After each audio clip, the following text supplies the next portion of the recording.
Bonsoir à tous, bonsoir Jacques, bonsoir à tous. Bonsoir Carole, nous sommes ravis de vous accueillir sur le plateau du meilleur des 30 histoires extraordinaires. La vie réserve souvent de magnifiques surprises. Il suffit parfois d'un petit coup de pouce pour que le destin bascule du bon côté. Les histoires que nous allons vous raconter ce soir ont tout en commun d'être vraies, belles et exemplaires. Absolument Carole, et pour commencer cette soirée, nous allons faire quelques envieux. Vous avez peut-être lu cette histoire dans les journaux, c'était en 2007, c'était dans le Loir-et-Cher. Un maçon de 27 ans est devenu riche en quelques coups de pioche. Alors qu'il effectue des travaux, Paolo met la main sur un fabuleux magot. Avis à tous les amateurs de chasse au trésor, voilà comment la vie d'un simple maçon a basculé en quelques minutes. Depuis des siècles, une légende prétend que cette vieille maison abrite un fabuleux trésor. Et puis un jour, un simple coup de pioche bouleverse le destin d'un modeste ouvrier. La légende va devenir réalité.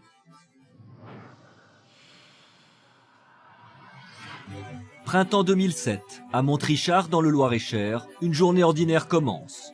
Et pourtant, un événement historique va troubler la sérénité des lieux. Ce matin du lundi 2 avril 2007, un gendarme m'apprend qu'un trésor a été découvert dans une maison en chantier. Et comme on était début avril, j'ai un petit peu hésité. Je me dis, ça sent un peu le poisson d'avril, mais ça semblait sérieux comme histoire. Trésor, le mot fait rêver. Le journaliste se rend immédiatement sur le chantier de rénovation de cette vieille maison médiévale, où on lui confirme la formidable nouvelle. C'est vrai que c'était un vrai scoop pour moi. C'est la première fois que j'avais à traiter un sujet en or comme ça. Ça a été d'abord une grosse surprise parce que on en parlait depuis longtemps, tout le monde nous disait qu'il y avait un trésor dans cette maison, mais bon, à force d'en parler, plus personne n'y croyait. Plusieurs restaurations avaient été faites dans cette maison, effectivement. Et là, sur le plan, ils ont pris le plan à l'envers. Ils ont creusé une tranchée qu'ils n'auraient jamais dû creuser. Donc, une erreur de disposition de plan a démontré que le trésor existait bien. Et voici celui que le hasard a comblé. Officiellement baptisé l'inventeur du trésor, c'est Paolo, modeste maçon de 27 ans. Je fais mon travail comme tous les jours. Avec la pioche, au premier coup, je donnais, j'ai retrouvé ça, le trésor, caché avec une ardoise, un pot. Il commençait à sortir toute la pièce. Je croyais que c'était des pièces pour jouer, moi, ou des trucs que les gens avaient fait dans le temps. Et du coup, moi, je voulais mettre ça dans le leader dur. C'est lui qui m'a dit ça va pas, non, t'es folle. Même s'il ne peut l'estimer précisément, Paolo se doute bien que toutes ces pièces anciennes ont de la valeur et peut-être même une immense valeur. Il décide de prévenir la gendarmerie pour protéger sa trouvaille. Nous, on a quand même protégé quelque chose qui appartient, qui est quand même une trace de notre histoire. 365 pièces en argent et 208 pièces d'or frappées à l'effigie de Louis XIII, Louis XIV et Louis XV. C'est fantastique et étonnant. Les gendarmes ne sont pas les seuls à s'émerveiller de ce trésor. Tous les médias en parlent et les experts s'enthousiasment pour ce butin exceptionnel. Le dernier grand trésor monétaire trouvé en Touraine date de 1860-64 et c'était 17 pièces d'or. Là, on en avait 200, plus 400 en argent. Donc c'était exceptionnel. Et 3 siècles après, 350 ans, quand on les exhume, eh bien c'était la caverne d'Ali Baba. Cette caverne d'Ali Baba, Paolo rêve d'en tirer le meilleur profit. Ce sera chose faite le 6 juin 2008 au château de Cheverny lors d'une prometteuse vente aux enchères orchestrée par le commissaire-priseur Philippe Rouillac. 3800, 7200, 10 000 au 6, adjugé 1100. C'est une part de rêve que l'on achète, c'est pas des monnaies. C'est un conte de fées, ça s'est réalisé en Val-de-Loire il y a 2 ans. Finalement, les enchères atteindront 300 000 €, une somme inespérée pour ce jeune couple aux revenus modestes, avant ce coup de pioche magique. Je me dis qu'on va sortir vraiment de la galère dans laquelle on était. Au moment où Paolo fait sa découverte, il est jeune maçon, au SMIC, sa femme est enceinte, leur voiture vient de tomber en panne, elle est quasiment condamnée à la casse. Ce pactole tombe vraiment au bon moment, et donc c'est la belle histoire du trésor de Montrichard. Une formidable histoire pour Paolo et sa compagne qui mènent aujourd'hui une vie discrète. Le jeune couple s'est rendu récemment au Portugal. Là-bas, Paolo s'est montré très généreux. Voici à présent une scène très rare que l'on doit à un réalisateur animalier, un spectacle palpitant, parfois cruel et au dénouement incertain, une véritable leçon de survie en milieu hostile. Une lionne, affamée, va se jeter à la gorge d'un zèbre. Le destin de la pauvre bête semble scellé et pourtant. Mais avant cela, direction les États-Unis pour aller à la rencontre d'un petit garçon pas comme les autres. Tous les écrivains rêveraient d'être à sa place. À 8 ans seulement. Alec a vendu son premier livre, un best-seller, s'il vous plaît, 250 000 exemplaires vendus. Sa recette, les conseils de séduction d'un garçon de 8 ans ou comment parler aux filles. Je pense que je vais le lire. Oh, j'ai hâte d'avoir vos conseils, moi. T'as de beaux yeux, tu sais.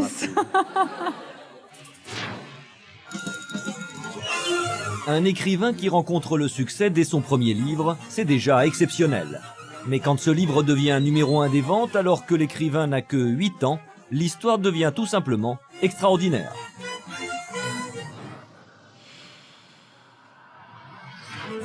Dans cette école primaire du Colorado, les élèves de Madame Dupré rédigent souvent des devoirs sur les moments forts de leur vie. Ce jour-là, le jeune Alec décide de décrire ce qu'il a observé dans la cour de récréation. Je voyais beaucoup de garçons qui essayaient d'aborder les filles, mais ils se prenaient tout le temps des râteaux. Je voulais les aider à éviter ça, tout en leur donnant des conseils pour trouver la fille idéale. À 8 ans, Alec écrit donc un guide de séduction intitulé « Comment parler aux filles ». Son institutrice est conquise, tout comme la directrice de l'école. C'était à la fois très amusant et très vrai. Je me disais que c'était vraiment incroyable qu'un enfant de 8 ans ait pu écrire cela. Parce que c'est vraiment comme ça qu'il faut parler aux filles, même si c'est une fille de 46 ans comme moi. L'école décide alors de vendre des photocopies de la rédaction d'Alec au profit d'une œuvre caritative. Succès immédiat. En quelques jours, Comment parler aux filles devient le guide indispensable des écoliers du Colorado. C'est rigolo, on se reconnaît. Il y a beaucoup de vrai dans tout ça.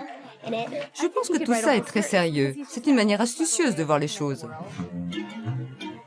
Et pour en juger par vous-même, voici des exemples donnés par l'auteur en personne. Les jolies filles sont comme les voitures qui ont besoin de beaucoup d'essence. Elles sont très soucieuses de leur apparence, elles ne pensent à rien d'autre. Les filles normales se moquent de cela et s'intéressent à plein d'autres choses. Et c'est ça qui les rend très jolies. Je pense qu'il faut plutôt choisir parmi ces filles dites normales. Si tu veux attirer l'attention d'une fille, il ne faut pas en faire trop. Tu peux être un peu collant, mais pas trop quand même. La première chose à dire pour entamer la conversation, c'est « Salut ». Si elle répond « Salut », c'est déjà un bon début. Grâce à sa rédaction, Alec est la nouvelle coqueluche de l'école, à la plus grande fierté de ses parents. L'histoire aurait pu s'arrêter là, mais les médias commencent à s'intéresser à l'affaire et l'enthousiasme est général. En 2 semaines, Alec est invité dans les plus célèbres émissions américaines. Cette immense notoriété est aussi soudaine qu'inattendue. Au début, c'était terrifiant, complètement dingue. C'est vrai que c'est impressionnant. Après une telle médiatisation, Alec n'a plus qu'à être publié pour devenir un écrivain à part entière. Ce sera chose faite en novembre 2008. Et pendant plusieurs semaines, il occupe les premières places des ventes de livres pour enfants. C'est le début d'une grande carrière. Je n'ai jamais vraiment su ce que j'avais envie de faire plus tard. Avec ce qui m'arrive, je me rends compte que j'ai beaucoup de chance. Alors je me dis que je devrais peut-être devenir écrivain. Mais je pense aussi au métier d'archéologue, d'anthropologue ou de paléontologue. Bref, tous les métiers qui finissent par log. Alors pourquoi pas psychologue? C'est ce qui semble tout indiquer au vu des futures publications d'Alec. Comment parler à sa mère et comment parler à son père. Il faudrait, je dis bien il faudrait, que j'écrive aussi un livre de conseils pour les rendez-vous amoureux. Mais là, ce serait que pour les garçons plus âgés que moi. Pour l'instant, Alec n'a pas de fiancée car il se trouve encore trop jeune. Mais ça n'a pas empêché une célèbre production hollywoodienne de lui faire les yeux doux en rachetant les droits de son livre pour le cinéma. Un coup de foudre qui pourrait rapporter à l'enfant écrivain plusieurs centaines de milliers de dollars.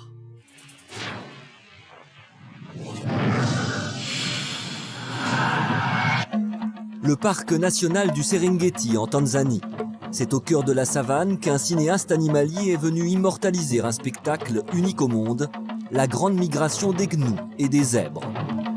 Chaque année, des millions d'animaux parcourent plus de 700 km en quête de nouveaux pâturages. Pour les besoins du documentaire, Éric Vessière, le caméraman, va séjourner des mois dans ces plaines africaines. Et chaque jour, dès 4 heures du matin, il parcourt la savane à l'affût de scènes de vie.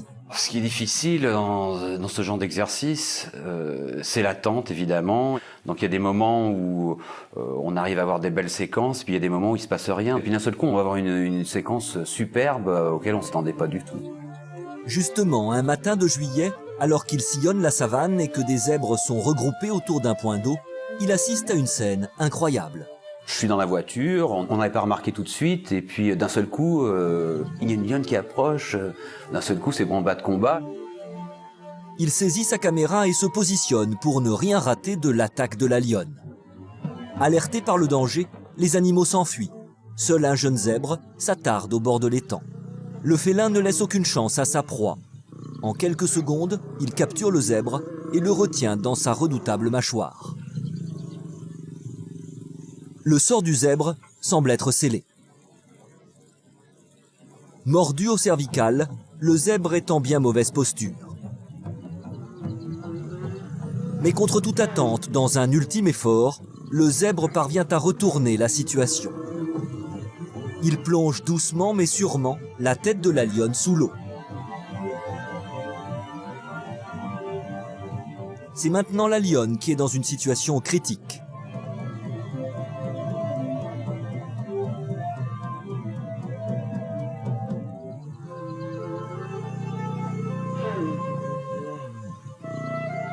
Après un corps à corps interminable, la lionne finit par lâcher prise, à moitié noyée.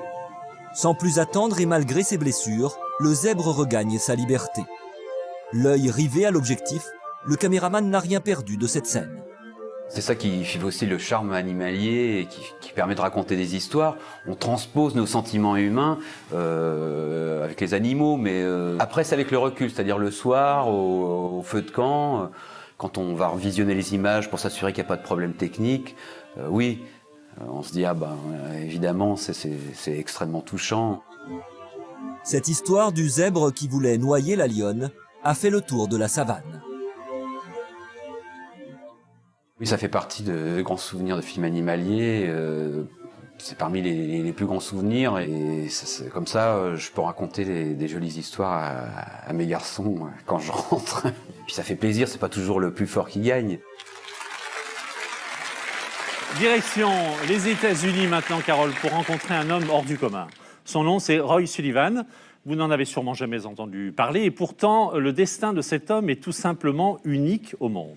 En 36 ans, Roy a été foudroyé 7 fois, vous avez bien entendu, 7 fois. Et à chaque coup de foudre, il s'en est sorti indemne. Rencontre avec l'homme le quand plus... même, parce qu'en général, on n'y les est plus après 7 coups de foudre. Ça dépend, il y a coup de foudre et coup de foudre. Oui, mais justement, je sais de quoi je parle. Ben voilà, nous, ça nous est jamais arrivé. Alors, ben moi, je vous propose de rencontrer maintenant l'homme le plus chanceux du monde. Voici Roy Sullivan, un homme au destin exceptionnel. Foudroyé en forêt, foudroyé en voiture, foudroyé dans son jardin, ce film publicitaire qui illustre sa vie pourrait prêter à rire. Et pourtant, cet homme a eu la terrible malchance de se faire foudroyer 7 fois. Un record. Il créait tellement la peur autour de lui qu'il se faisait isoler. Même son chef voulait plus se balader avec lui en forêt.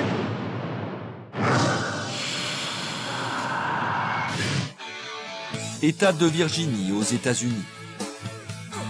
Ce garde forestier américain défie à lui seul les lois de la nature. Il n'existe dans une vie qu'une chance sur 3000 d'être foudroyé. En 36 ans de carrière, Roy Sullivan a reçu 7 fois la foudre, soit une chance sur 300 milliards. C'est un cas assez unique. Les personnes qui prennent la foudre, c'est une fois, voire 2, et c'est généralement un grand maximum, et c'est déjà beaucoup. Roy Sullivan a eu à la fois la chance de survivre à cette choc de foudre et la malchance d'être frappé 7 fois. C'est quand même assez exceptionnel. Tellement exceptionnel que l'Américain a été surnommé l'homme paratonnerre. La première fois, c'était en avril 1942. Je me promenais à proximité d'un relais téléphonique et quand la foudre est tombée, elle est remontée jusqu'à moi. Elle a même fait un trou dans ma montre. Une autre fois, je sortais de ma voiture. J'ai été foudroyé en pleine tête. Mes cheveux ont entièrement brûlé. J'avais des flammes sur la tête. Cette fois, la foudre a traversé mon corps et enflammé mes vêtements. Regardez dans quel état est mon chapeau.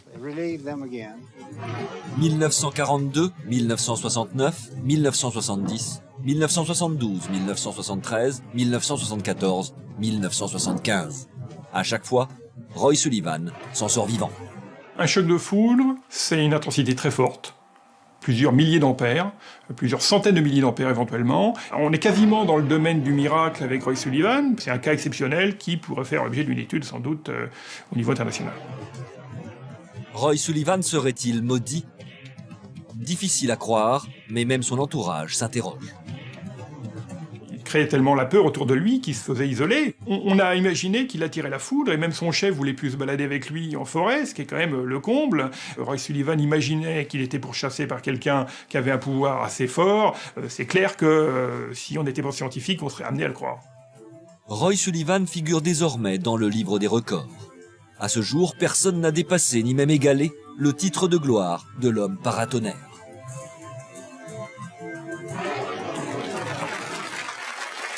L'homme paratonnerre. Et vous, la femme par un coup de foudre, oui. Pourtant, je scintille. Hein. J'y arrive plus. J'y arrive plus avec vous. Qu'est-ce que vous voulez que je vous dise? Alors, l'histoire qui va suivre aurait pu inspirer les plus grands auteurs de contes extraordinaires. Ce qui est arrivé à Laurie Smith tient du miracle. Cela se passe aux États-Unis.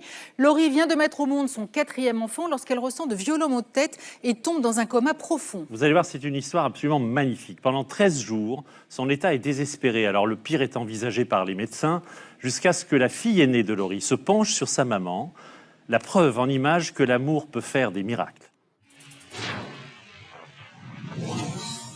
Une mère de famille plongée dans un coma profond, des médecins qui n'y croient plus, une famille désespérée, et soudain, la voix d'une petite fille qui ramène sa mère à la vie. Cela fait 19 jours que j'aurais dû mourir. L'histoire du retour de Laurie Smith à la vie par l'intermédiaire de l'amour de sa fille est une histoire véritablement extraordinaire. 1er janvier 2009, cet hôpital de Cincinnati dans l'Ohio ouvre son carnet rose avec la naissance d'une petite fille mise au monde par Laurie Smith, déjà maman de 3 enfants. Mais juste après l'accouchement, l'heureux événement se transforme en tragédie. Après 2 arrêts cardiaques, Laurie sombre dans le coma.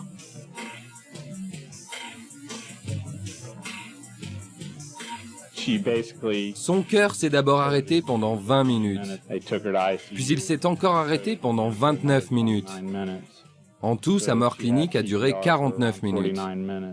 Mon corps s'est totalement arrêté de fonctionner. C'est quelque chose de très grave, ça entraîne des comas qui sont bien souvent irréversibles. Un cas sur plusieurs milliers d'accouchements finissent comme ça. C'est dramatique, mais c'est heureusement exceptionnel. Laurie est entre la vie et la mort. Jour après jour, son état ne présente aucune amélioration. Au bout de 2 semaines de coma, les médecins n'ont plus d'espoir. Ils préviennent la famille.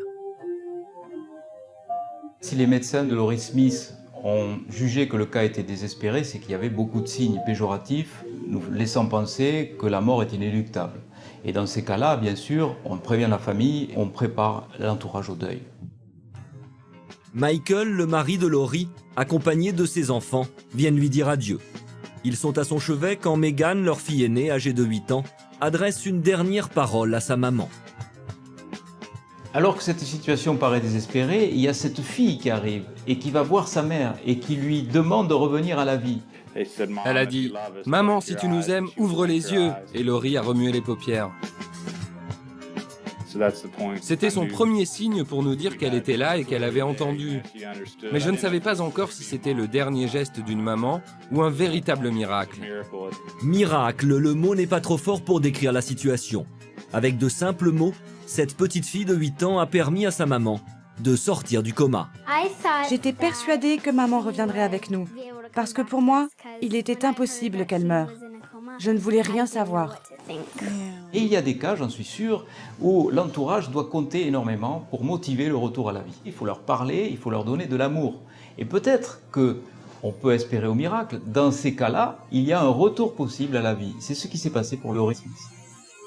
Et la vie de Laurie Smith n'a vraiment repris son cours que 56 jours après son accouchement, quand elle a enfin retrouvé son mari et ses 4 enfants, dont la petite dernière, Delilah Grace.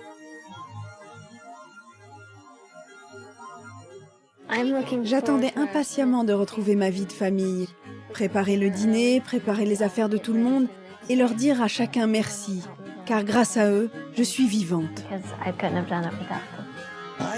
Le sort exceptionnel de Laurie a suscité une grande émotion dans le pays, certainement parce qu'il apporte un message d'espoir. Espoir, c'est d'ailleurs le 3e prénom que Laurie a choisi pour sa dernière fille. Mémoire auditive ou mémoire visuelle, Carole? Pour Stephen Wilshire, 36 ans, la réponse est simple, c'est mémoire photographique et architecturale. Ce jeune Anglais, diagnostiqué autiste à l'âge de 3 ans, peut dessiner de mémoire n'importe quelle ville, j'ai bien dit ville, dans ses moindres détails. Il lui suffit de la survoler en hélicoptère pendant quelques minutes. Ensuite, avec une facilité déconcertante, Stephen la dessine. C'est un don plus qu'étonnant. Mais avant cela, voici une histoire née de l'imagination fertile d'un jeune Canadien de 30 ans. En 2006, il a échangé un petit trombone rouge contre une maison. Oui, c'est pas tout à fait, oui. Non, il faudra regarder le sujet pour bien comprendre. Cela pourrait ressembler à un canular, mais l'histoire est authentique. À un détail près, cela ne s'est pas fait en un jour.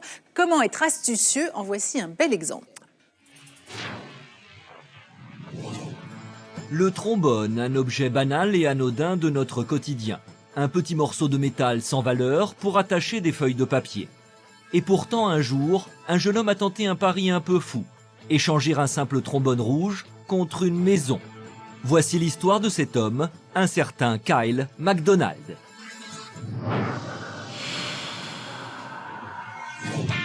Nous sommes à Montréal, dans la province du Québec, au Canada.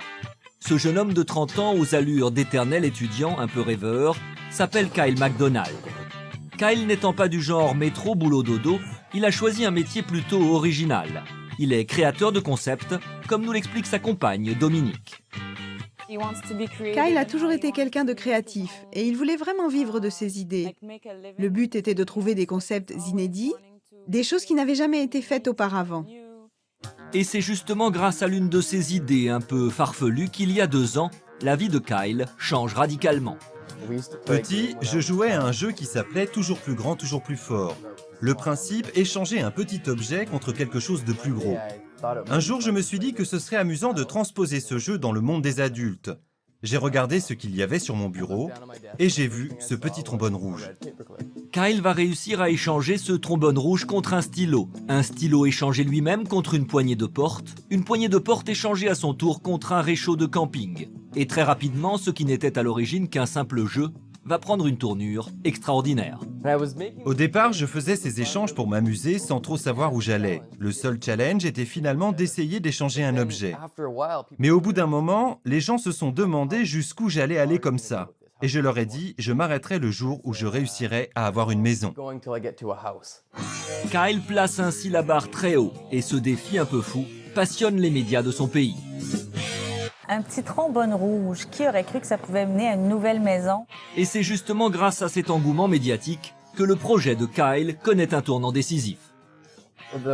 Lorsque les médias ont commencé à s'intéresser à mon projet, des milliers de personnes m'ont proposé de faire des échanges. Un jour, j'ai reçu une offre du célèbre acteur hollywoodien Corbin Bernsen. Il m'a proposé un contrat rémunéré avec un vrai rôle dans un film en échange d'un objet amusant et original. L'acteur en question collectionne les boules à neige.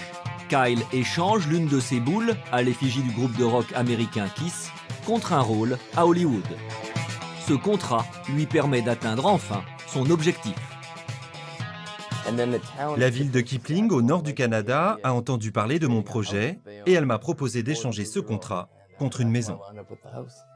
Voilà comment Kyle MacDonald gagne son pari bien au-delà de toute espérance. Et tout ça en dépensant beaucoup d'énergie et seulement quelques centaines de dollars en billets d'avion. J'étais vraiment heureuse et très fière de la façon dont il a mené ce projet. Il s'est vraiment investi à 100% et parfois ça a été difficile. Il a passé énormément de temps là-dessus. Mais il a toujours su rester positif, et optimiste.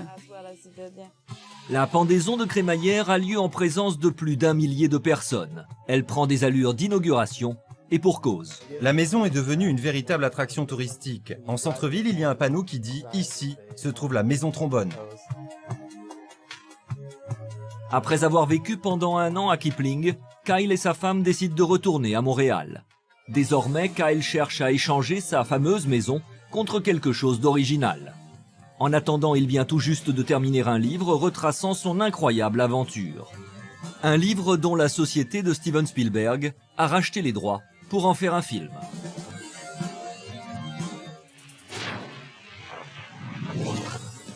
Un simple survol de 20 minutes en hélicoptère aura suffi à cet artiste pour mémoriser et réaliser au détail près un fantastique dessin panoramique de la ville de New York.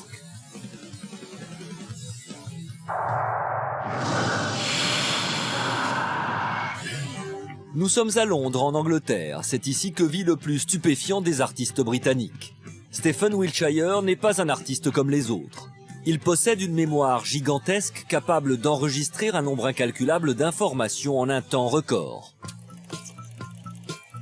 Enfant, il est diagnostiqué autiste et ne commence à parler qu'à l'âge de 10 ans. Il trouve dans le dessin un formidable moyen de communication et développe malgré lui une mémoire quasi photographique. J'ai commencé à dessiner lorsque j'avais 5 ans. Je me souviens que je dessinais des animaux de toutes sortes. Des tigres, des girafes, des éléphants. Je les voyais à la télévision, je les mémorisais et je les dessinais. En 1985, Stephen a 11 ans. Lors d'un voyage scolaire, il se rend à la gare Saint-Pancras de Londres. Pendant un quart d'heure, il contemple l'un des bâtiments victoriens les plus complexes de la capitale. Dès son retour à l'école, il reproduit l'édifice.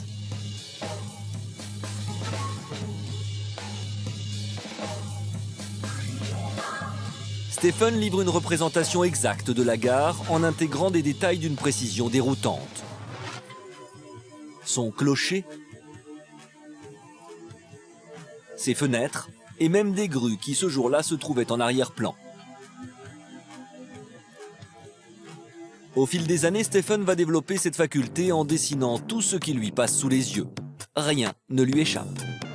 Je me suis alors mis à dessiner n'importe où. Je représentais des scènes de vie et surtout je me suis pris de passion pour les bâtiments et les voitures. Mes dessins sont devenus très réalistes, très détaillés, avec des nuances, des ombres et des scènes de rue. À mesure que sa technique s'affine, sa notoriété grandit. Et le talent de Stephen ne tarde pas à traverser les frontières. En octobre 2009, la télévision américaine propose à Stephen une expérience hors du commun. Il va survoler New York en hélicoptère pour ensuite reproduire de mémoire le panorama géant de la ville. Pour Stephen, le défi mérite d'être relevé. Je suis monté à bord de l'hélicoptère. C'était fabuleux parce qu'il y avait une vue imprenable sur New York. L'Empire State Building, le Chrysler Building, la skyline de Manhattan. Je pouvais même voir Central Park. Le survol de New York ne dure que 20 minutes. De retour sur la terre ferme, Stephen exécute sa fresque. Il ne s'appuie sur aucune photo, sur aucun croquis. Tout est dans sa tête.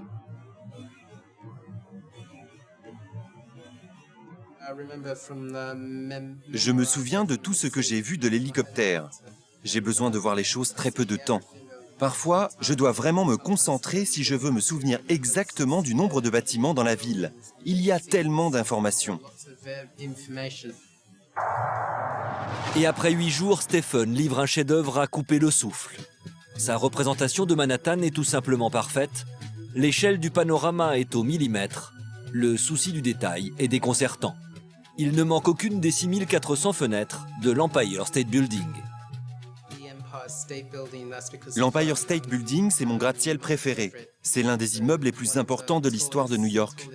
Il ressemble à l'immeuble de Gotham City dans Batman. Depuis, Stephen a ouvert sa galerie à Londres avec ses plus beaux dessins. Aujourd'hui, il ne cache pas son rêve de réaliser un autre projet qu'il considère comme très ambitieux, le panorama de Paris, la plus belle ville du monde. C'est hallucinant quand même, hein ? Moi, je suis capable, je vous vois une fois. Regarde, hop, hop, hop, hop, hop. Voilà Carole Rousseau. C'est simple, non? Allez, séquence émotion maintenant avec la merveilleuse histoire de la lionne qui rêvait d'être maman au point d'adopter un petit oryx orphelin. Une association pour le moins étrange quand on sait que les lions adorent manger les oryx. En route donc pour la splendeur sauvage de la réserve kenyane où s'est jouée cette fable incroyable et pourtant bien réelle. Une histoire d'amour entre une lionne et un bébé oryx. Ce n'est ni un conte pour enfants, ni une fable de La Fontaine, mais une histoire grandeur nature qui s'est déroulée au cœur de la savane africaine.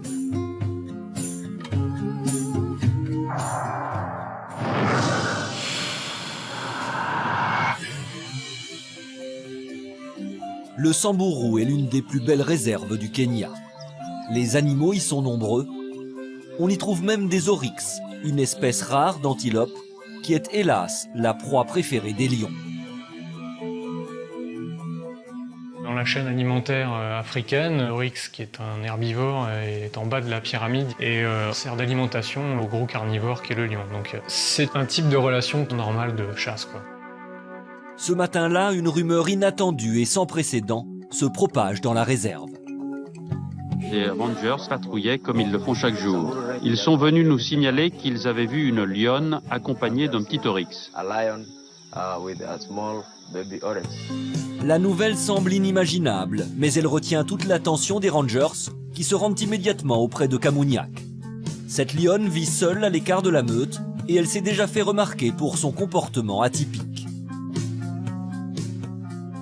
À leur arrivée, les rangers vont assister à un spectacle rarissime.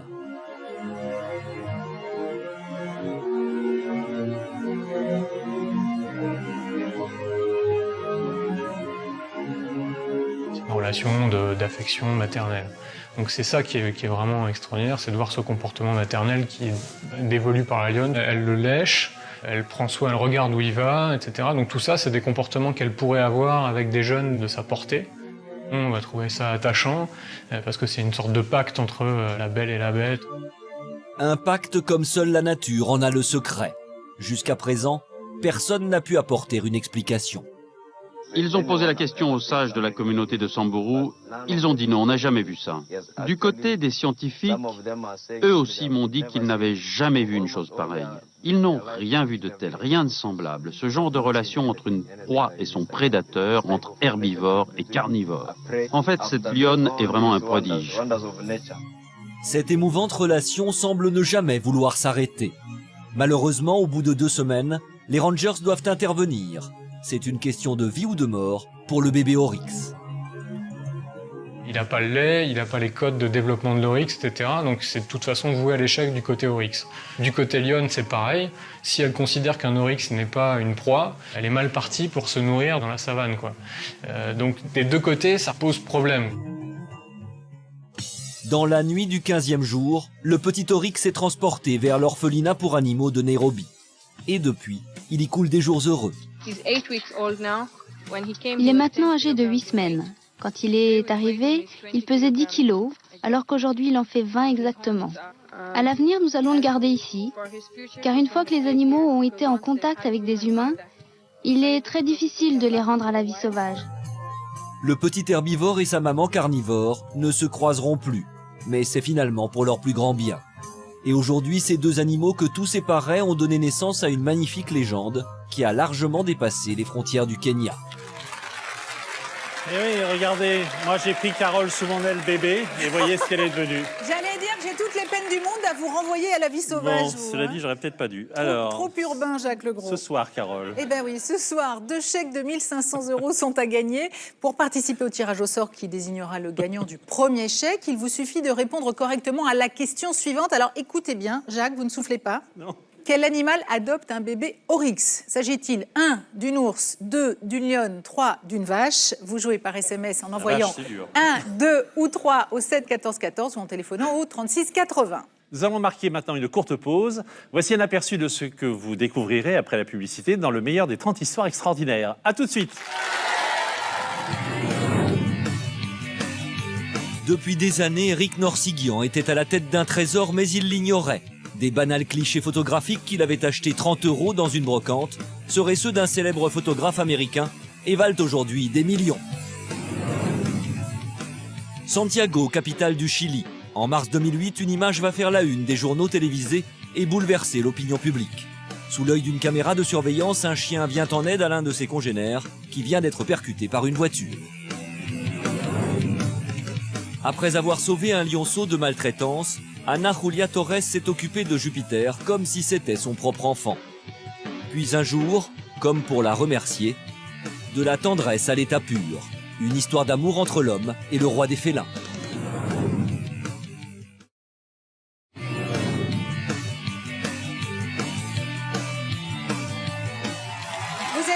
Sur le plateau du meilleur des 30 histoires extraordinaires. Si vous venez de nous rejoindre, soyez les bienvenus. Les images qui suivent viennent du Chili. Elles sont pour le moins saisissantes. Au milieu du trafic, en pleine heure d'affluence, un chien est heurté par un véhicule. Il gît sur l'autoroute. Et c'est alors qu'un deuxième chien va braver la circulation pour venir en aide à son congénère. Mais avant cela, Jacques, voici une success story extraordinaire. Né d'une mère alcoolique et droguée et d'un père absent, Michael Oher a tout pour mal débuter dans la vie. Pourtant, à 24 ans, il est aujourd'hui une star du football américain et un exemple pour des millions de jeunes. Voici l'histoire d'un jeune homme perdu à qui le destin va accorder contre toute attente une seconde chance. Voici un jeune homme à la destinée fantastique. Sans famille et sans abri, Michael Oher croise un jour le chemin d'une famille qui va bouleverser le sens de sa vie et faire de lui l'une des stars les plus convoitées du sport américain. Liane a été la première personne à me dire qu'elle m'aimait. Personne ne m'avait jamais dit « je t'aime ».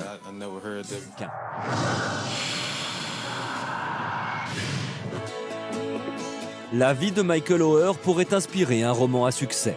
Un père mort assassiné, une mère droguée. À 16 ans, le garçon vit seul dans les bas quartiers de Memphis, aux États-Unis. En 2002, alors que Michael cherche un endroit où passer la nuit, il fait une rencontre qui va changer le cours de sa vie. Lee-Ann et Steve Tuohy, de riches Américains, rentrent d'un dîner quand ils aperçoivent l'adolescent errant sur le trottoir. Ma femme l'avait remarqué. Il était en short et en t-shirt alors qu'il faisait terriblement froid. J'ai dit à mon mari de faire demi-tour et je suis allée lui parler. Lee-Ann convainc Michael de venir passer une nuit au chaud dans sa maison des beaux quartiers. Elle ignore que l'adolescent va dormir pour la première fois dans un vrai lit. Le fabuleux destin de Michael Oher ne fait que commencer. La famille Tuohy a un coup de foudre pour le garçon. Elle lui propose alors de rester avec eux pour quelque temps. Liane a été la première personne à me dire qu'elle m'aimait. Personne ne m'avait jamais dit « je t'aime ». Jour après jour, Michael oublie la rue et trouve sa place dans sa nouvelle famille. Des liens forts se tissent, au point que les Tuohy entament les démarches pour l'adopter officiellement. Michael, c'est tout simplement mon grand frère. C'est une évidence. Michael prend conscience de la chance qui lui est donnée. Pratiquement illettré, il veut s'instruire. Et une fois encore, la famille Tuohy va se mobiliser pour lui. La seule discipline dans laquelle il excelle, le football américain. Mais sans résultat scolaire satisfaisant, impossible pour Michael d'envisager la moindre carrière. Il doit tenter l'impossible, entrer à l'université. Michael n'avait pas le niveau. Nous doutions de ses capacités et encore plus du fait qu'il puisse intégrer une université. Un nouveau défi s'annonce pour Michael. Lee-Ann et Steve croient en leur fils adoptif et engagent un professeur particulier. Pendant 6 mois, Michael va étudier plus de 70 heures par semaine. Je travaillais comme un acharné. Je passais mes nuits à étudier. Et les résultats sont au-delà de leurs espérances. En mai 2005, il décroche haut la main son diplôme et intègre l'équipe de football de l'Université du Mississippi. C'était une grande fierté pour notre famille parce que tout le monde s'était mobilisé pour qu'il réussisse. Depuis la rue, Michael a parcouru un long chemin. À l'université, son talent se révèle. Ce géant de 1,93 m est un rouleau compresseur. Et il se fait remarquer par les professionnels. En 2009, c'est la consécration. Baltimore Ravens select Michael Oher. Michael signe un contrat de plus de 13 millions de dollars avec la prestigieuse équipe des Ravens de Baltimore. Sa carrière s'envole. Pour sa famille comme pour lui, c'est une victoire. Tout est possible. Je n'avais pas les bagages nécessaires, les gens disaient que je n'y arriverais pas, mais quand on est bien entouré, on peut tout réussir. Le parcours exceptionnel de Michael inspire Hollywood. En 2009, le film The Blind Side retrace le destin extraordinaire du jeune champion. Et consécration ultime, Sandra Bullock remporte l'Oscar de la meilleure actrice pour le rôle de cette merveilleuse femme qui a cru en ce jeune homme. Une preuve supplémentaire que le rêve américain n'existe pas que dans les livres. Voici une image exceptionnelle qui a fait la une des journaux du Chili. Un chien va tenter le tout pour sauver son compagnon. Ce comportement inédit va bouleverser tout un pays. Nous sommes à Santiago, la capitale du Chili. Un tiers de la population vit dans cette ville. Cette densité provoque fréquemment la saturation des transports et un trafic automobile colossal. Les accidents font partie du quotidien de Santiago. Et les premiers menacés sont les 250 000 chiens errants qui parcourent les rues de la ville. Il y a beaucoup d'accidents de la route qui impliquent des chiens errants, principalement aux abords des autoroutes. L'espérance de vie d'un chien qui circule le long d'une autoroute est quasi nulle. En mars 2008, l'opinion publique va être bouleversée par une scène filmée par une caméra de surveillance sur l'autoroute du nord de Santiago. Un chien traverse l'autoroute et se fait renverser par un camion. Les automobilistes évitent comme ils peuvent l'animal. Mais alors que le sort de ce chien semble scellé, l'inimaginable se produit. De l'autre côté de la route, un autre chien vient à sa rescousse. Au péril de sa vie, il traverse les voies. Avec un seul objectif, sauver son compagnon. Il va ainsi le traîner jusqu'au bord de l'autoroute, évitant minutieusement toutes les voitures.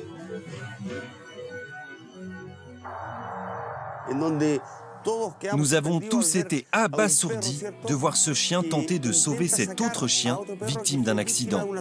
Je n'avais jamais vu une chose pareille. D'habitude, lorsque les chiens sont en bande, s'il y a un accident, les autres s'enfuient. Immédiatement, les médias s'emparent de cette image incroyable, provoquant une vague d'émotion dans le pays. Je trouve ça fabuleux, c'est un acte d'une grande humilité. C'est devenu notre mascotte. Les humains feraient bien de suivre son exemple. La leçon que nous donnent ces deux chiens est énorme.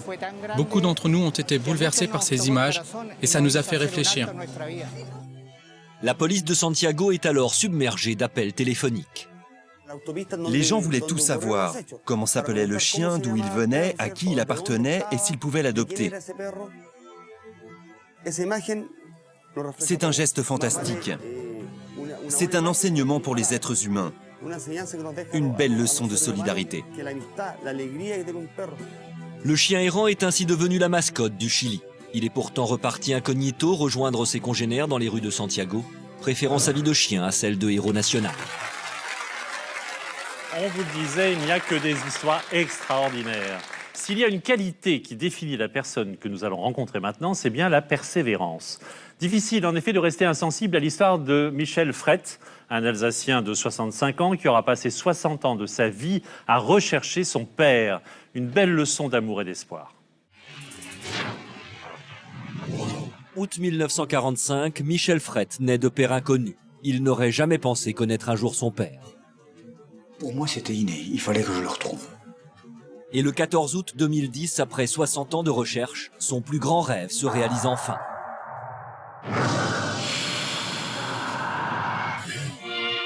France, automne 1944. Gabrielle habite une ferme à Sainte-Marie-aux-Mines, dans le Haut-Rhin. Elle a tout juste 17 ans lorsqu'elle rencontre William Francis Benson, un séduisant GI américain venu libérer la France. Le coup de foudre est immédiat, mais quelques mois plus tard, c'est la libération. La France entière célèbre la victoire et le départ des régiments américains met fin à la belle histoire d'amour.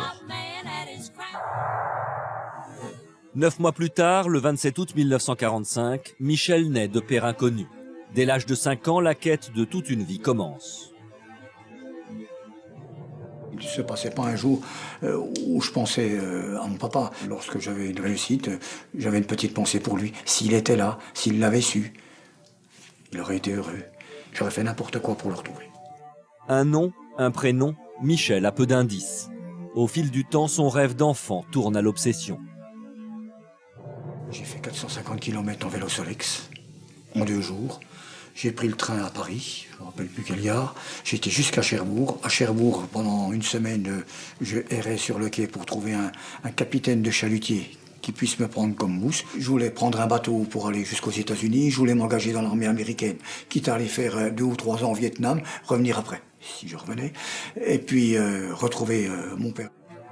10 ans, 20 ans, 30 ans, 40 ans, 50 ans passent, mais toujours aucune trace de ce père parti sans laisser d'adresse.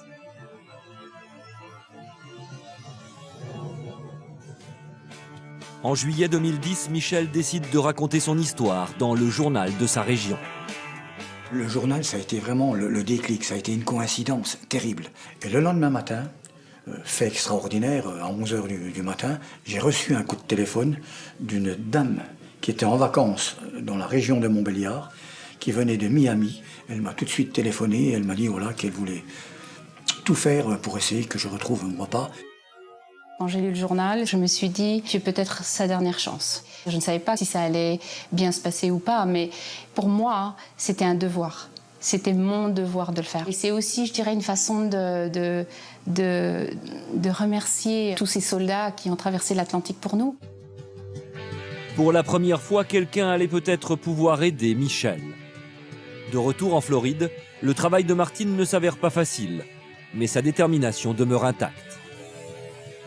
J'ai appelé les télécoms, j'ai appelé la mairie. Je suis aussi allée sur les sites internet. J'ai fait des recherches avec les amis des vétérans. Après, j'ai appelé la cour de justice et là, je tombe sur une jeune femme. Et je crois que nous avons eu la plus grande chance, c'est qu'elle m'a donné aussi le numéro de téléphone. Et un beau jour, au bout de 3 semaines, à 10h30, 11h du soir, elle m'a téléphoné, elle m'a dit « Voilà Michel, j'ai retrouvé ta famille. Tu as un frère, tu as une sœur, et on a retrouvé ton papa qui est vivant et qui a encore toute sa tête. » Alors là, c'est comme si le ciel me tombait sur la tête.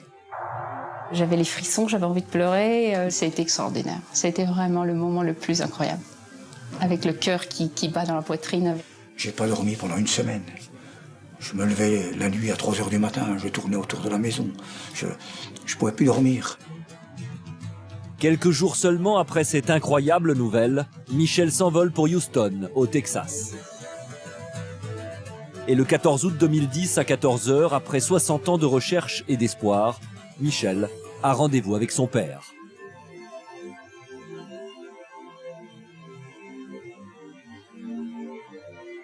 Alors là, ça a été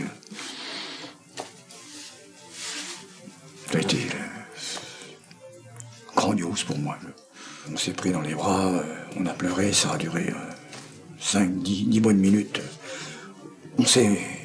C'était une comment je veux dire, terrible. C'était une anxiété terrible. C'était plus fort que moi. J'avais plus de mots.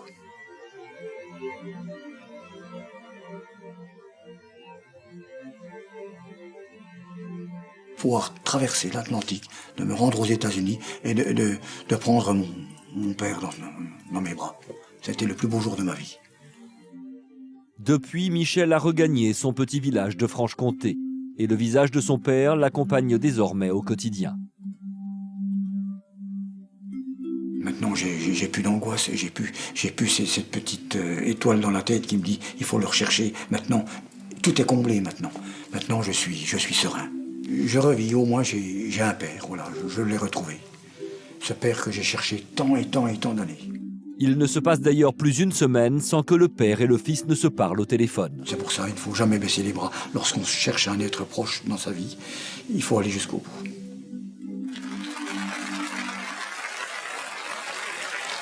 Il était venu pour un entretien d'embauche, vous savez, et puis il s'est retrouvé propulsé par erreur en direct à la télévision britannique devant des millions de téléspectateurs en tant qu'expert informatique. Et oui, l'affaire prête à sourire, mais il s'agit bel et bien d'un des plus grands malentendus de l'histoire de la chaîne britannique, la BBC. Un pur moment de bonheur. Retour en images sur l'interview qui a fait de Monsieur Tout-le-Monde la star d'un jour. Alors Jacques, est-ce que vous savez qu'on peut encore faire des bonnes affaires lors d'un vide-grenier ? Oui, ça peut arriver, oui. De là à gagner des millions d'euros, c'est quand même assez rare. Et c'est pourtant ce qui s'est produit en Californie en 2010, 30 €. C'est tout ce qu'aura eu à débourser un Californien pour acquérir des négatifs photos estimés aujourd'hui à, écoutez bien, 160 millions d'euros. Combien ? 160 millions d'euros. On va aller faire les vides-greniers. C'est ça. Depuis des années, Rick Norsigian était à la tête d'un trésor, mais il l'ignorait. Les banals clichés photographiques qu'il avait achetés 30 € dans une brocante seraient ceux d'un célèbre photographe américain et valent aujourd'hui des millions.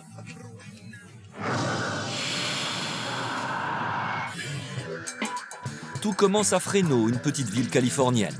Rick Norsigian est responsable de la maintenance dans une école et ce jour-là, il flâne dans les allées d'un vide-grenier. Je me promenais au milieu des différents stands et j'ai remarqué une boîte. Il y avait quelque chose qui brillait à l'intérieur. Elle contenait des enveloppes. J'en ai sorti 65 négatifs sur verre. Des négatifs sur verre, c'est assez rare. Ils étaient utilisés par les photographes au début du siècle dernier. Et c'est précisément ce qui intrigue notre collectionneur. Ces négatifs représentaient les chutes d'eau du parc de Yosemite. Je connais très bien cet endroit car j'y ai travaillé quand j'étais jeune. C'est d'ailleurs pour cela que j'ai acheté ces négatifs. J'ai même réussi à négocier leur prix de 55 à 30 €. Puis je suis rentré chez moi et je les ai rangés sous ma table de billard. Pendant des années, ce qu'il pense être de banals clichés reste dans un carton. Ce n'est que plus tard que j'ai commencé à les montrer à des amis. Quand les gens les regardaient, certains me disaient « Tiens, on dirait des photos d'Ansel Adams ». Cela m'amusait. Ansel Adams est l'un des plus grands photographes américains. Il est mort en 1984. Il est célèbre pour ses photos du parc de Yosemite. Il est connu comme un des plus grands photographes paysagistes du monde. Et puis de plus en plus de personnes me disaient que mes négatifs ressemblaient au travail de ce photographe. Donc j'ai fini par acheter une de ses biographies et en la lisant, je me suis rendu compte qu'il y avait beaucoup trop de similitudes. Rick Norsigian fait appel à un collège d'experts internationaux qui confirme l'authenticité des 65 clichés. L'homme n'en revient pas et il n'est pas au bout de ses surprises. Acheter 30 €, ces négatifs en vaudraient des millions. On nous a dit que leur valeur pourrait s'élever à 160 millions d'euros. Et même si les descendants d'Ansel Adams s'opposent à cette théorie, les galeries d'art, elles, ne s'y sont pas trompées. Certaines ont invité Rick à exposer l'extraordinaire trouvaille à Los Angeles et à vendre des reproductions des clichés qui se monnaient entre 350 et 5 000 €. Ce genre de choses n'arrive qu'une fois dans une vie. Il y avait une chance sur 1 million que je tombe sur ces négatifs dans un vide-grenier. C'est un peu comme si j'avais gagné à la loterie.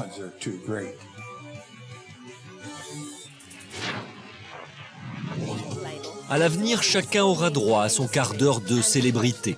C'est sans doute ce que s'est dit cet homme quand il s'est retrouvé par erreur en direct à la télévision pour une interview devant des millions de téléspectateurs. C'est une surprise pour vous ce résultat? Oui, c'est une grosse surprise. Cet inconnu est devenu une star internationale après un quiproquo qui a changé sa vie.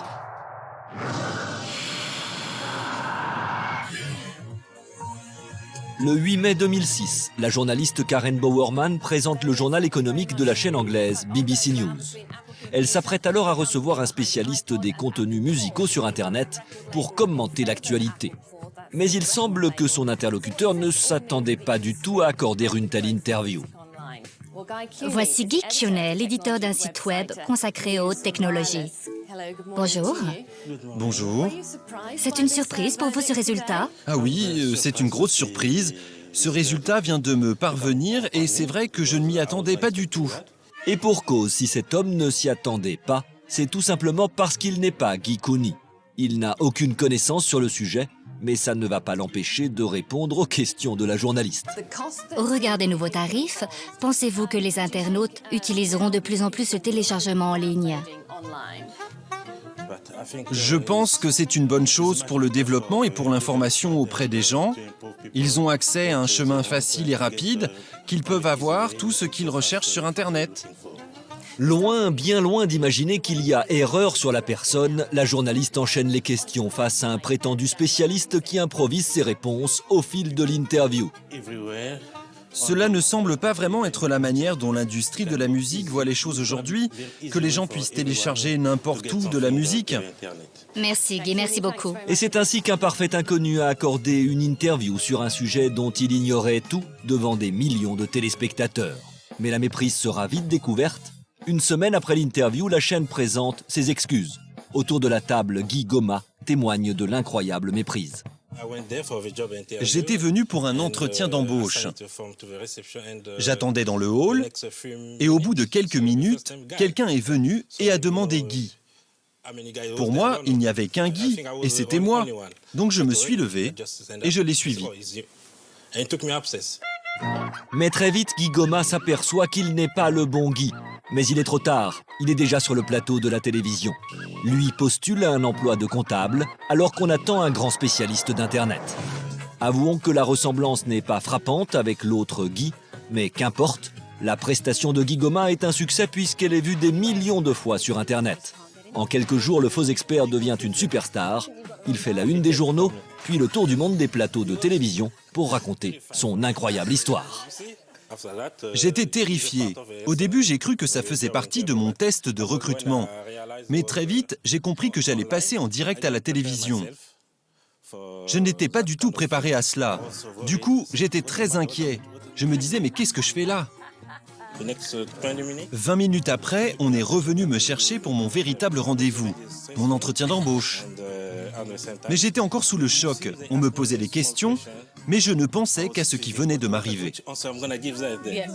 Finalement, Guy Goma n'a pas obtenu l'emploi auquel il postulait, mais ce quiproquo exceptionnel va très certainement changer le cours de sa vie, puisqu'il aurait signé à Hollywood un contrat à 6 chiffres pour l'adaptation de son histoire au cinéma. Bravo en tout cas au premier gagnant qui remporte un chèque de 1 500 €. Et d'ailleurs, son nom s'affiche en bas de votre écran. Tout comme lui, vous pouvez tenter votre chance et peut-être gagner le deuxième chèque de 1 500 € en répondant à cette nouvelle question. Concentrez-vous dans le sujet que vous avez vu tout à l'heure. Quel fabuleux trésor a découvert un Américain lors d'un vide-grenier ? 1. Des négatifs photos. 2. Des pièces d'or. 3. Un tableau de maître. Joué par SMS en envoyant 1, 2 ou 3 au 7 14 14 ou en téléphonant au 36 80 et le gagnant sera tiré au sort par notre huissier. Nous nous retrouvons dans quelques instants pour la suite du meilleur des 30 histoires extraordinaires. Un aperçu de ce qui vous attend après la publicité. À tout de suite. Cette femme est une mère de famille ordinaire dont la destinée est hors du commun. En 25 ans, elle a échappé 7 fois à la mort. Tsunami, ouragan, crash d'avion, attentat ou avalanche, Marianne est tout simplement la femme la plus chanceuse du monde. Après avoir sauvé un lionceau de maltraitance, Ana Julia Torres s'est occupée de Jupiter comme si c'était son propre enfant. Puis un jour, comme pour la remercier, de la tendresse à l'état pur. Une histoire d'amour entre l'homme et le roi des félins. Amateur de plongée, Eric Nérus va être attaqué par l'un des requins les plus dangereux du monde, le grand requin blanc. Comme dans une scène de film d'horreur, il se retrouve coincé dans la gueule d'un squale de 4 mètres.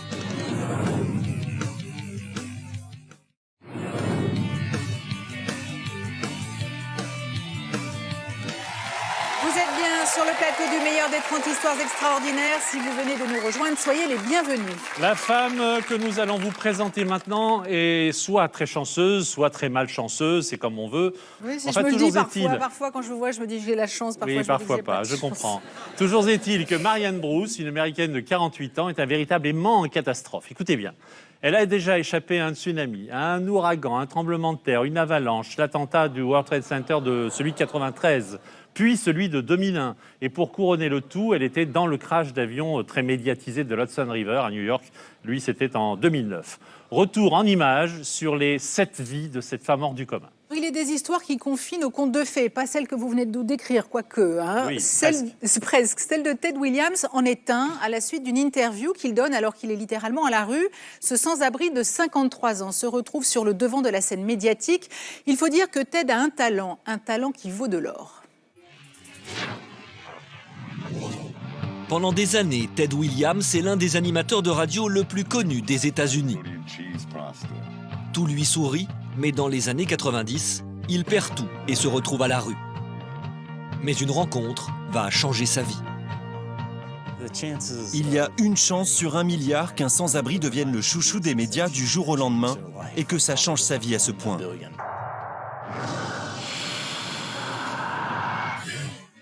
Columbus, capitale de l'Ohio, dans l'est des États-Unis.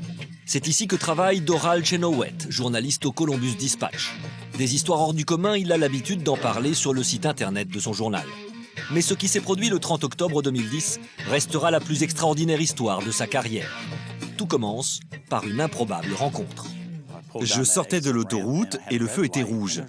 À cet endroit, il y a souvent des gens qui font la manche. Mais ce jour-là, il y avait un homme avec une pancarte où était écrit « J'ai une voix en or pour faire de la radio ». Intrigué, j'ai fait demi-tour, je suis revenu à sa hauteur, j'ai sorti ma petite caméra et je lui ai demandé « Dis-moi quelque chose avec cette fameuse voix ». Et voici ce qu'il a filmé.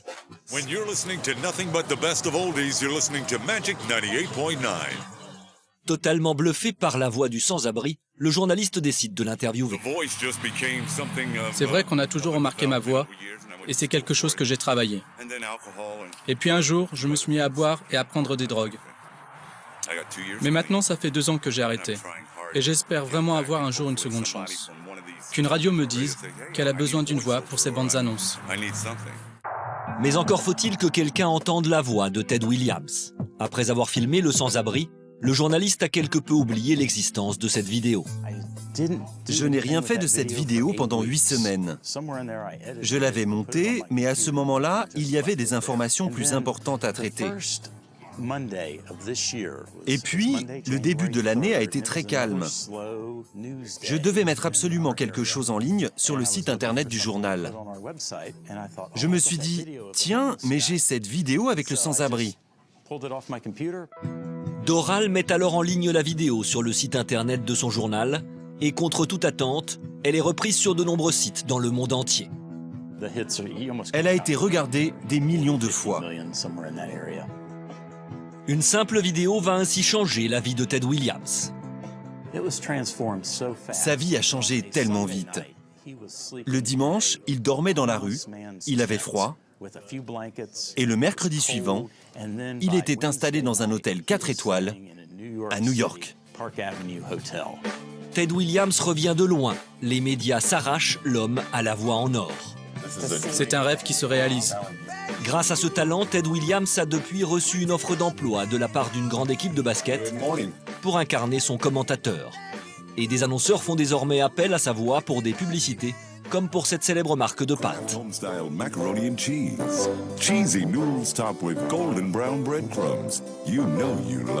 Voilà comment une rencontre au bon endroit, au bon moment, a changé la vie d'un homme. Je n'aurais jamais pu croire que quelque chose comme ça puisse m'arriver. Vivre tout cela aussi rapidement, j'ai vraiment l'impression d'avoir gagné le gros lot à la loterie.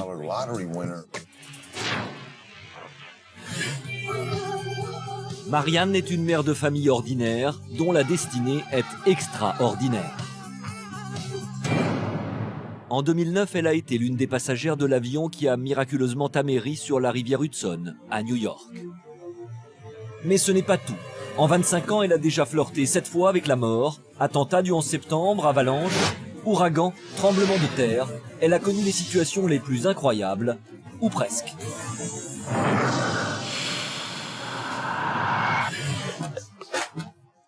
Nous avons rencontré Marianne Bruce à New York. Elle était l'invitée d'une émission de télévision pour la sortie d'un livre qu'elle a coécrit et dans lequel elle raconte son histoire. Cette femme a échappé pas moins de 7 fois à la mort. Le premier incident a eu lieu en 1984.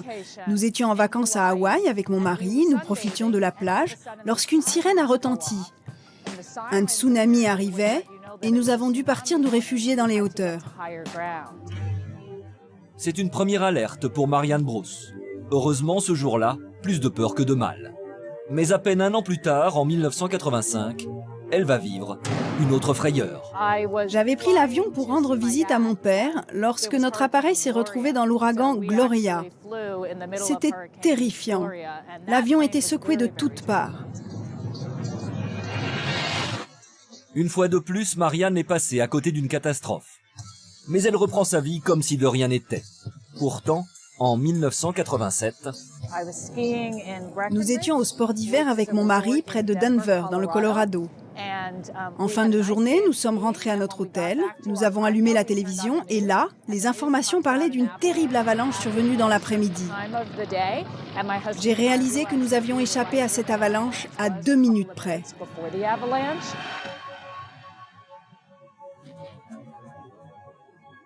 Une avalanche, un ouragan, une alerte au tsunami, le sort semble s'acharner sur Marianne. Au début, je ne faisais aucun lien entre ces accidents, parce que pour moi, il n'y avait rien de dramatique. C'est plus tard que les choses se sont corsées. Le 26 février 1993, elle prend vraiment conscience qu'elle est souvent au mauvais endroit, au mauvais moment. Ce jour-là, elle travaille au World Trade Center à New York, lors du premier attentat. J'étais dans l'une des 2 tours lorsque j'ai senti l'immeuble bouger. Puis il y a eu de la fumée partout, et là mon patron m'a dit qu'il fallait évacuer l'immeuble le plus vite possible. Il y avait eu un attentat. Une fois encore, Marianne s'en sort. Mais un an plus tard, en 1994, nouveau coup du sort. Alors qu'elle est à Los Angeles, la ville est frappée par un tremblement de terre. Un attentat et un tremblement de terre viennent s'ajouter à la liste des catastrophes auxquelles elle a échappé. Mais en septembre 2001, plus précisément le 11 septembre, un nouvel épisode vient marquer cet incroyable destin. J'avais décollé de Charlotte pour me rendre à Boston. En plein vol, le pilote nous a informé qu'il y avait eu un accident au World Trade Center. Ce qui m'a frappé, c'est que 2 des avions détournés venaient de Boston. Mon pauvre mari regardait le journal télévisé et a vu la catastrophe. Il n'avait pas de mes nouvelles. Il pensait que j'étais dans l'un des avions. Mais heureusement, j'étais dans un autre avion. Pour la 6e fois, Marianne échappe donc à une fin tragique. Et pourtant, le pire reste à venir. Le 15 janvier 2009, elle monte à bord du vol 1549, reliant New York à Charlotte. On a décollé, on volait depuis 3 minutes lorsqu'on nous a demandé de nous mettre en position d'urgence. Les 2 moteurs de l'Airbus s'arrêtent. Le pilote doit effectuer un amérissage d'urgence. Mais curieusement, à bord, une seule passagère ne semble pas perturbée par la situation. Comme j'ai une vie plutôt hors du commun et que ça allait être ma 7e catastrophe, et comme j'aime le dire, plus on s'entraîne, meilleur on devient, pendant tout ce vol, je me disais donc que j'allais survivre aussi à cette catastrophe. J'ai appelé mon mari au téléphone et je lui ai dit que j'allais le rappeler. Il regardait CNN, mais ne savait pas si j'étais sortie de l'appareil. Puis je l'ai rappelé pour lui dire que j'étais saine et sauve. Après un tremblement de terre, un tsunami, une avalanche, 2 attentats, une tornade et un crash d'avion, elle attend sa prochaine aventure tout en faisant confiance à la vie et à sa destinée. La liste des catastrophes est donc très longue, mais je pense que je suis extrêmement chanceuse. Je plaisante souvent en disant que j'ai 9 vies, il m'en reste donc encore 2, et je suis sûre que je vais vivre des choses formidables avant les 2 dernières.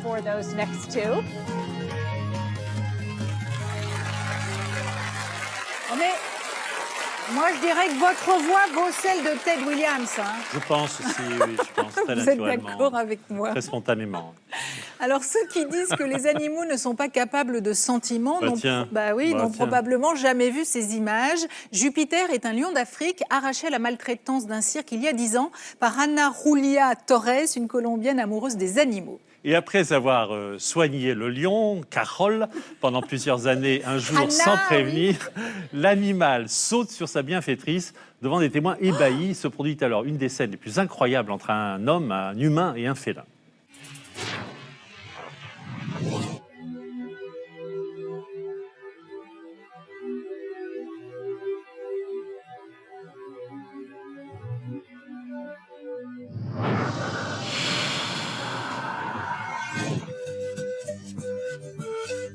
Nous sommes au sud de la Colombie.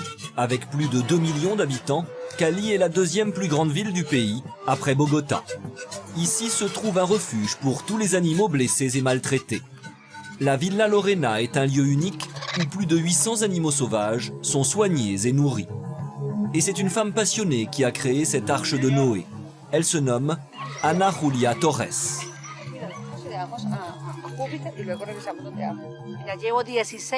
Cela fait 16 ans que je travaille dans ce refuge. 16 ans que je sauve ceux qui en ont besoin. Du matin au soir, Anna s'occupe de tous ses pensionnaires, qu'ils soient petits ou plus grands. Et c'est justement en compagnie de ce lion d'Afrique qu'Ana Julia Torres est un jour devenue célèbre, grâce à une image qui a fait le tour du monde.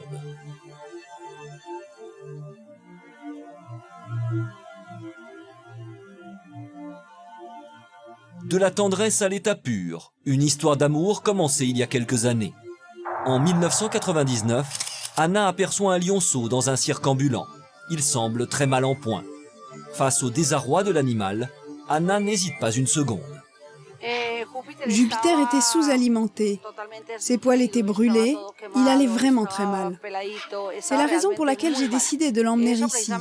Car si je l'avais laissé dans ce cirque, il serait probablement mort. Immédiatement, le petit lion intègre le refuge. Anna lui prodigue les soins nécessaires et ne le quitte plus. Désormais, c'est d'elle dont dépend sa vie. On a commencé à se rapprocher. D'abord pendant les soins, à cause de son état. Et puis ensuite, j'ai pu le prendre dans mes bras et aussi le caresser. J'allais devant sa cage, je rentrais et je jouais avec lui. Notre rapprochement s'est transformé en une véritable complicité.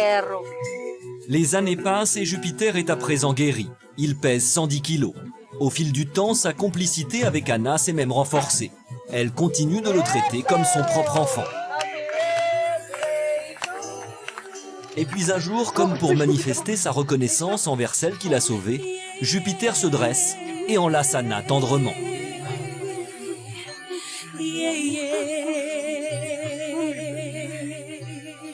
Cette complicité peut évidemment surprendre les gens.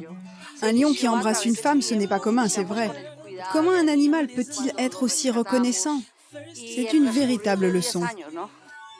Et alors que notre équipe de tournage s'entretient avec Anna, sans nous prévenir, elle se dirige vers la cage de Jupiter.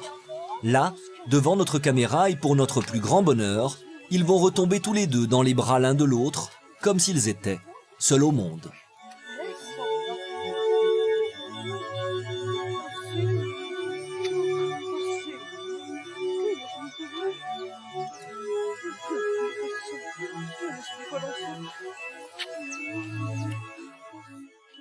Cette complicité avec Jupiter m'apporte vraiment beaucoup.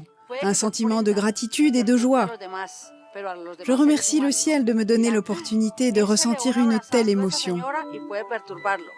L'histoire d'Anna et de Jupiter n'a pas fini de nous surprendre. Elle est devenue un symbole de communion ultime entre l'homme et le roi des félins. Non, même pas en rêve, même pas en rêve. Pour moi. Faites miaou. C'est la plus belle de toutes les histoires qu'on n'a jamais vues, hein, celle de Lyon. C'est vrai. Non, je parle pas de nous, hein, je parle de la lionne. Allez, aussi incroyable que cela puisse paraître, il est possible de survivre à une chute de 15 étages. Une jeune New-Yorkaise de 12 ans en est la preuve vivante. Nous sommes en août 2008 à Manhattan. La fillette joue sur le toit de son immeuble quand elle tombe dans un conduit de cheminée qui va la mener 35 mètres plus bas. Voici Grace et son père Steve, un musicien de jazz. Aujourd'hui, ils déambulent tranquillement au bord de l'Hudson River.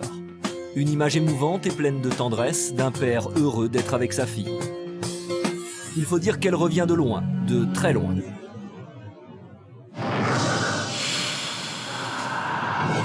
Nous sommes à New York. Grace Berger est une adolescente âgée de 12 ans et demi. En juillet 2008, elle est avec sa cousine Lily sur le toit de son immeuble et lui fait admirer la vue magnifique de Manhattan. Alors que les deux fillettes s'amusent sur le toit, Grace repère une échelle. Curieuse et intrépide, elle l'escalade. Mais arrivée au sommet, elle se penche, perd l'équilibre et tombe dans ce qui se révèle être un conduit de cheminée. Elle fait une chute vertigineuse d'environ 35 mètres, l'équivalent de 15 étages. Je n'ai pas un souvenir très précis de ce qui s'est passé.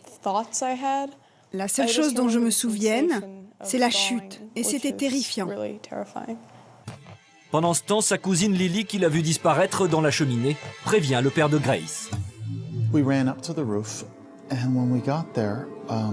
On est tout de suite monté sur le toit. Une fois en haut, j'ai demandé à Lily « Mais où est Grace ?» Elle a pointé son doigt en direction de la cheminée en disant « Elle est là-dedans ». J'ai immédiatement escaladé l'échelle et j'ai hurlé le nom de Grace. C'est là qu'elle m'a répondu en me disant qu'elle pensait s'être cassé une jambe. À ce stade, je ne pouvais pas imaginer une seconde qu'elle était tombée tout en bas.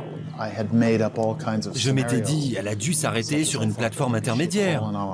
Parce que pour moi, il était impossible que quelqu'un qui a fait une chute de 35 mètres puisse s'en sortir vivant.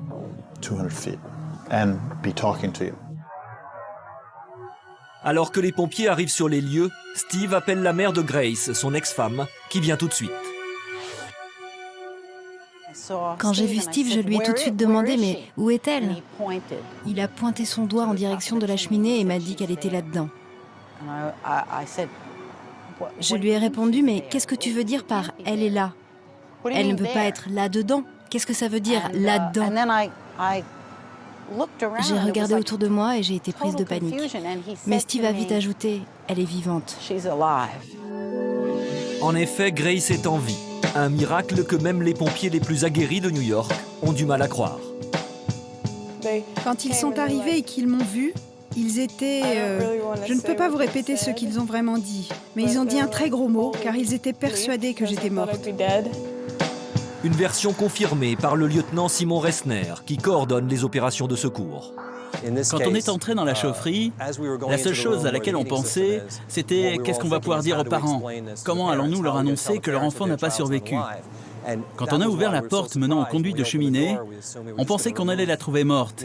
Et c'est là qu'on l'a vue. Elle avait les yeux ouverts, son visage était couvert de suie. Elle était en vie. Grace est transportée à l'hôpital, hors de danger. Steve va alors prévenir sa femme, Bass, la belle-mère de la jeune fille. Il est entré dans la chambre et il m'a dit « La première chose que tu dois savoir, c'est que Grace va bien. Ensuite, tu dois savoir qu'elle a fait une chute de 15 étages. » Moi, j'ai cru qu'il avait dit que c'était une chute de 5 mètres, quelque chose comme ça. Même si ça fait déjà beaucoup, on peut se faire très mal en chutant de 5 mètres. Ce n'est qu'un peu plus tard, lorsque j'étais dans le taxi qui m'amenait aux urgences, que j'ai vraiment réalisé qu'elle avait fait une chute de 15 étages. Grace va rester pendant quelques semaines aux urgences avant d'intégrer un centre de rééducation. Ses blessures étant assez sérieuses, la convalescence va durer longtemps. Et pour la jeune fille, le meilleur remède, c'est la musique. Elle avait le droit d'avoir sa guitare à l'hôpital. Je lui ai donc apporté et elle a appris énormément en très peu de temps. Elle s'y est mise à fond et ça a été une excellente thérapie pour elle. La plupart du temps, je faisais ma rééducation, mais j'avais environ 4 heures par jour pendant lesquelles je jouais de la guitare. Et à chaque fois que je le faisais, je sentais que mon état s'améliorait. Le miracle de Grace va passionner les médias et dépasser les frontières. Elle devient alors un symbole d'espoir et son histoire suscite une vive émotion. J'ai une chance incroyable que ma fille soit toujours parmi nous et qu'elle soit restée la même. C'est une jeune fille vraiment merveilleuse. Même si aujourd'hui Grace est totalement sortie d'affaires, elle et ses proches n'oublieront jamais cette aventure qui aurait pu lui coûter la vie.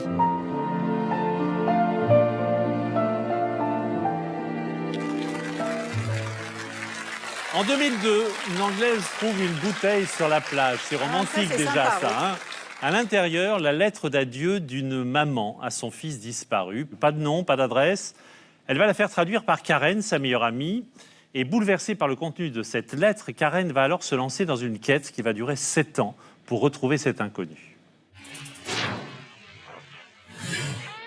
Pendant 7 ans, Karen a tenté de retrouver une inconnue. J'avais très peu d'éléments. Pendant 7 ans, elle a essayé de décoder la seule chose qu'elle possédait d'elle, une lettre. Elle n'avait pas mis son nom, ni date, adresse. Pendant 7 ans, Karen a remué ciel et terre pour retrouver l'auteur d'une bouteille à la mer.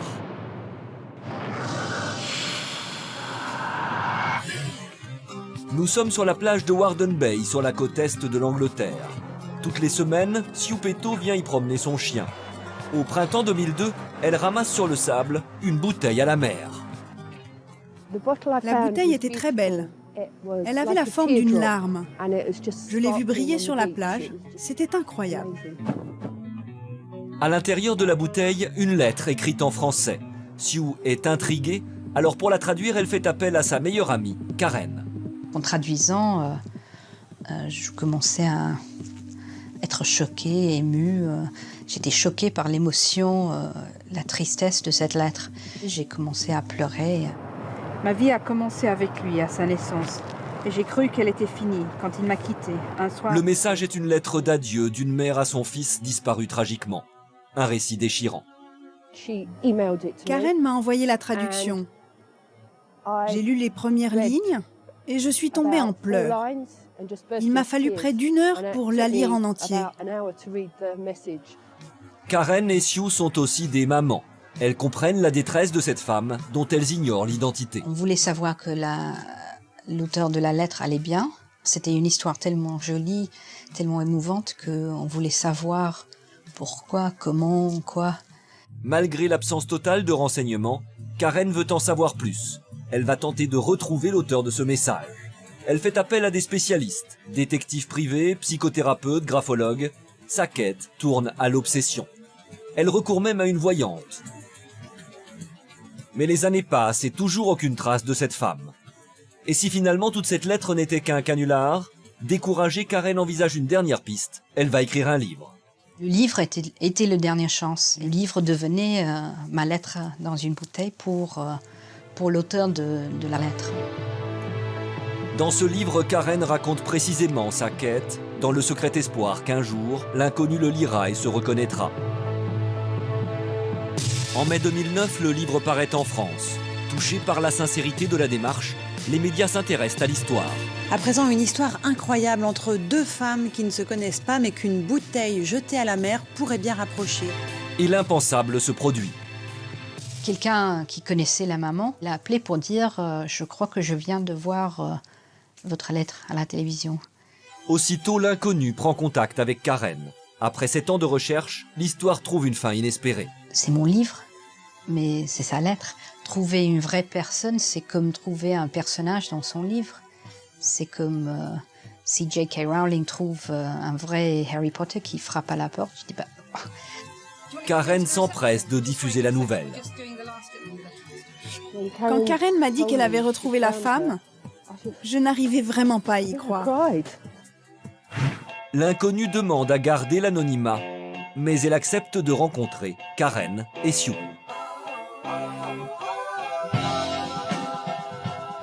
J'ai appris beaucoup de choses émotionnellement. Je crois que ça apprend sur comment est importante la famille, ses enfants, les relations, ce qui est important dans la vie.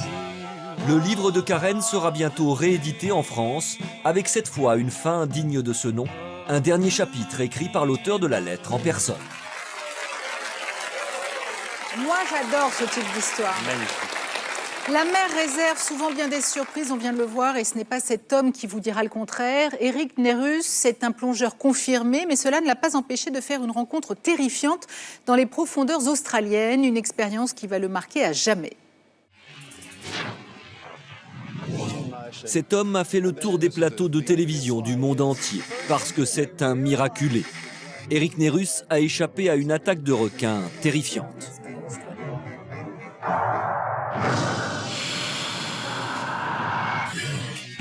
Nous sommes à Sydney, en Australie.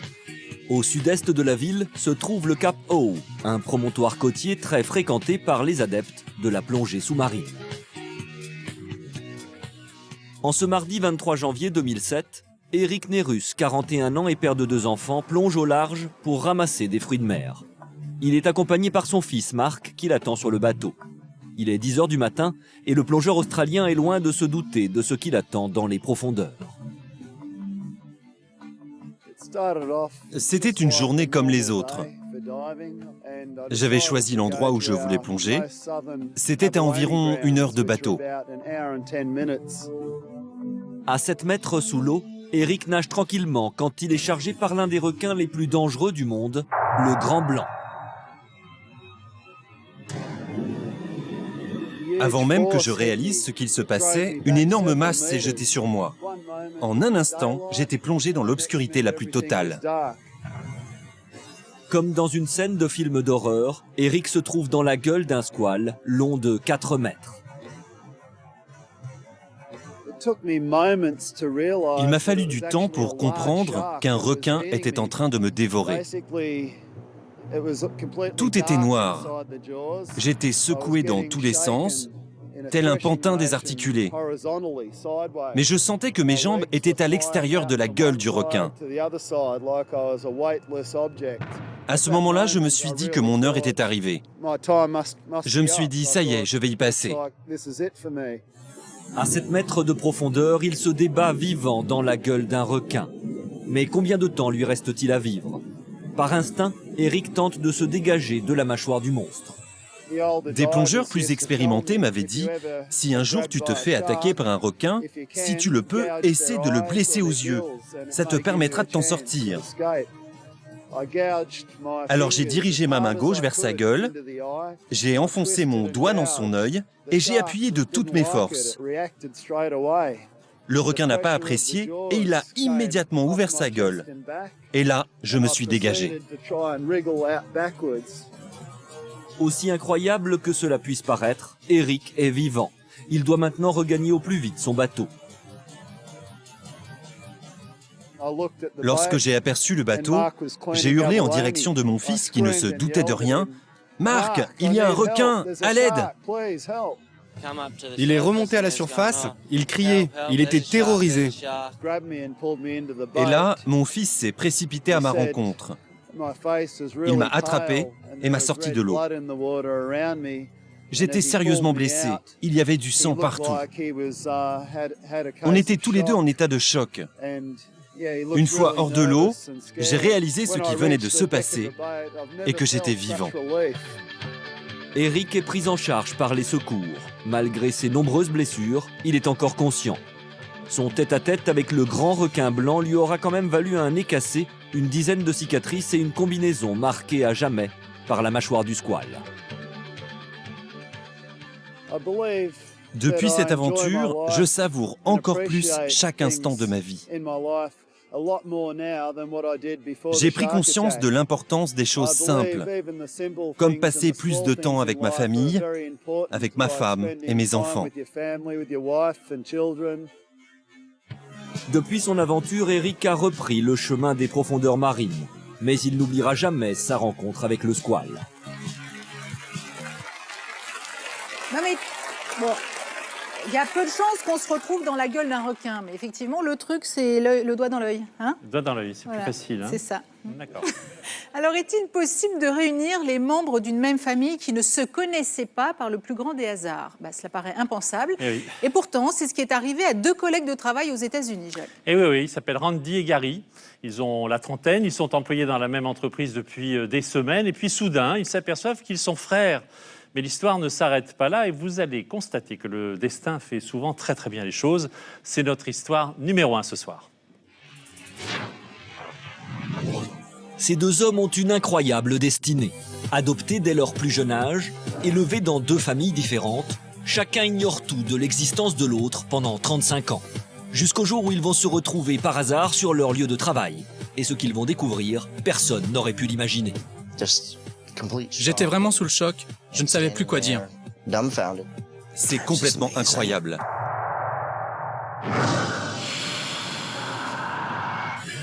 Nous sommes à Waldoboro, une petite ville du nord-est des États-Unis. C'est ici que Gary Nisbet, 36 ans, travaille comme déménageur. En juillet 2009, il fait la connaissance de Randy Joubert, un nouveau collègue âgé de 37 ans. Les deux hommes sympathisent, mais ignorent qu'ils ont plus d'un point commun. Tous les deux ont été adoptés et ont en vain tenté de retrouver leur famille biologique. J'avais effectué quelques recherches, mais ça n'avait rien donné. Je savais que j'avais été adopté et j'avais appris que j'avais un frère biologique qui était né 11 mois après moi, le 10 juin 1974. Mais impossible de le retrouver, car il avait été lui aussi adopté et avait changé de nom. Leurs recherches n'aboutissent pas jusqu'à ce jour de juillet 2010 où les deux hommes se retrouvent à travailler ensemble, au quotidien, dans la même entreprise. Très vite, leur ressemblance éveille la curiosité.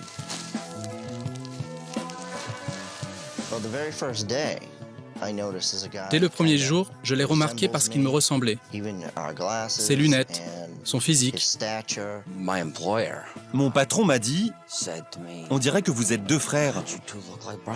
Quand on a commencé à faire des livraisons ensemble, les clients nous disaient « Alors, vous êtes frères tous les deux ?» On leur répondait « Mais non, pas du tout. » Intrigué par ces remarques, Randy décide d'élucider le mystère. J'ai dit à Gary, je peux te poser une question. Est-ce que tu as été adopté? Et il m'a répondu oui. Ensuite, je lui ai demandé, quel jour es-tu né? J'ai dit le 10 juin 1974. Et c'est là que j'ai compris. Je n'arrivais pas à y croire. Ensuite, il m'a donné le nom de sa famille biologique et c'était le même que le mien. Je suis ton frère, Gary. Je suis resté sans voix. Les deux hommes qui travaillent ensemble depuis 1 mois et demi viennent de découvrir qu'ils sont frères. C'est hallucinant. Il aurait pu être n'importe où dans le monde et il était là, à mes côtés. On se ressemble, on a les mêmes gestes. Quand je pense que mon frère et moi, nous avons travaillé dans le même camion, c'est incroyable. Les deux frères sont réunis, les médias locaux s'emparent de cette belle histoire et donnent quelques détails sur leurs parents biologiques. Une femme qui habite dans une ville voisine réalise alors que le nom de leur mère lui est familier. On travaillait dans la réserve lorsque mon patron nous a demandé de venir le voir. Et là, il y avait cette jeune femme qui tremblait avec des papiers à la main. Je me demandais ce qui se passait. Elle pleurait, elle nous a dit « Je suis votre demi-sœur, Joanne ». Après leur retrouvailles, Randy et Gary se sont donc découverts une demi-sœur. La famille réunie est aussitôt invitée à participer à une célèbre émission de télévision américaine. Mais devant son poste, une téléspectatrice se rend compte avec stupéfaction qu'elle aussi partage la même mère biologique. Elle contacte alors les producteurs de l'émission qui lui proposent de venir dès le lendemain retrouver ses frères et sœurs en direct à la télévision.